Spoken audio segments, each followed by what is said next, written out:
Shri Jagannath stadium परिसर में उद्घाटित होईछि सर्वभारतीय हामरबॉल पुरुष और महिला विभाग चैंपियनशिप। एक क्रीड़ा प्रतियोगितार उद्घाटन उत्सव में मुख्य अतिथि रूपे योगदान करथिले जुवेनाइल बोर्ड सदस्य तथा समाजसेवी जयश्री महापात्र।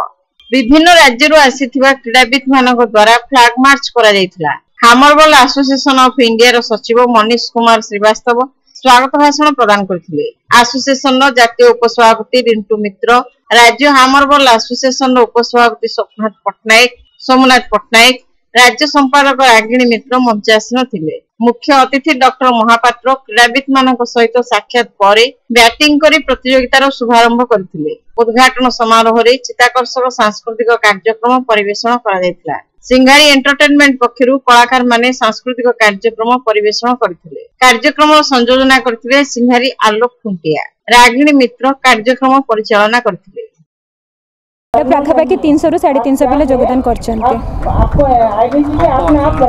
हमर एठी 14-18टा अंचल आछन्ते। फिलहाल आपण किछटा देखुछन्ते, बाकी काली सखाळे पहुँचीबे। हमर एठा केरला टू नै कि तमिलनाडु टू नै कि उत्तराखंड, हमर आसाम माने एक्सट्रीम आसाम टू नै कि उत्तराखंड जाय सब पिला आछन्ते। आगे बढ़ेंगे, आगे बढ़ने के